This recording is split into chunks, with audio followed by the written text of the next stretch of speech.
New developments on U.S. tariffs against Canada's steel industry tonight. Prime Minister Mark Carney says Canada is taking steps to protect the steel and aluminum industries with new counter-tariffs and protectionist policies. Amid job losses here in Hamilton and a decline in steel exports, the Prime Minister says Ottawa will put a quota on foreign steel and will increase counter-tariffs on U.S. steel and aluminum on July 21st. If a broader trade deal cannot be reached within the 30-day time frame that Carney and Trump agreed to at the G7. Now, also, the Prime Minister says Ottawa is introducing rules on June 30th that will limit federal procurement to using steel and aluminum from Canada and, quote, reliable trading partners. We must reinforce our strength at home and safeguard Canadian workers and businesses from the unjust U.S. tariffs that exist at present. And that's why we're announcing that Canada will be introducing a series of countermeasures to protect Canadian steel and aluminum workers and producers.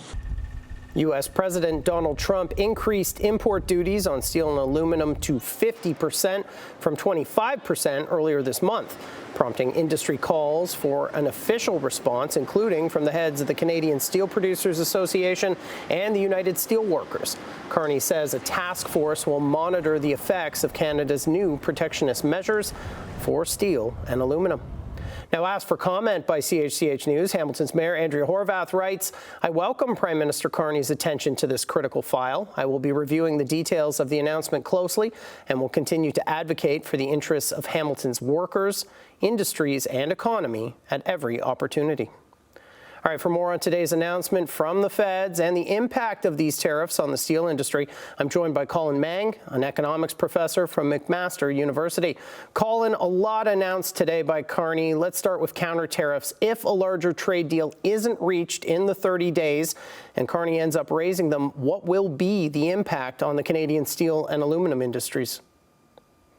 Yeah, this is something that the government needs to move forward with. We saw the United States raise their tariffs on steel to 50% earlier this month, and that basically means that Canadian steel just can't enter the U.S. market anymore. The government needs to protect the Canadian steel industry, and if we're not able to make a deal with the United States, well, what that's going to mean is we're going to keep out all other foreign steel and make sure that the Canadian market and Canadian infrastructure projects, Canadian construction sector, the only place that they're going to want to buy from is from Canadian producers. Is counter-tariffs a good strategy for protecting the steel industry?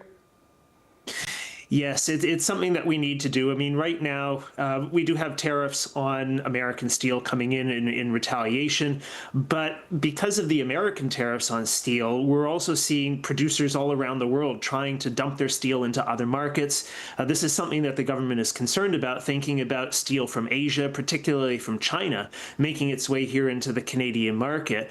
By setting quotas on foreign steel and by massively increasing our own tariffs on foreign steel, that's going to encourage construction companies here in Canada to want to buy Canadian steel because it's going to keep the foreign steel out.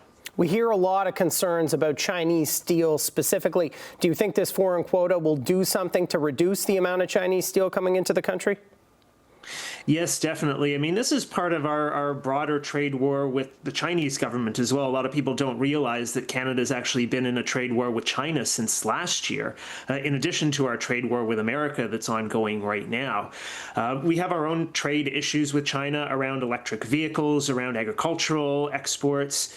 And the issue of steel is also a big one because now that they can't export to the American market anymore, they're looking at the Canadian market as an alternative. The Chinese government subsidizes their steel industry, which makes their steel very cost competitive. Really, the only way that we're going to effectively keep it out and make sure that Canadian steel is sold to Canadian construction companies is to have tariffs and quotas on Chinese steel. Let's switch gears. I want to ask you about this new procurement policy. How much do you think that could help our domestic industry? Yeah, that's an important aspect of the government's plan. I mean, in Canada last year, we produced about 13 million tons of steel. About 7 million of that was consumed domestically, but as for the other 6 million, most of that went to the United States.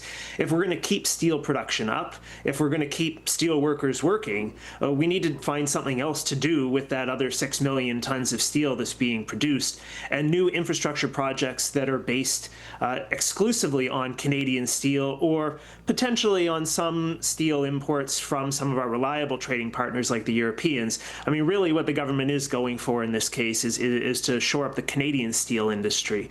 With the government's plans to increase infrastructure spending across the country, to increase home building across the country, that's going to increase domestic demand for Canadian steel, and that's going to be good for the industry. That's economics professor Colin Mang from McMaster University. Colin, thanks so much for being with us tonight. You're welcome. Thanks for having me.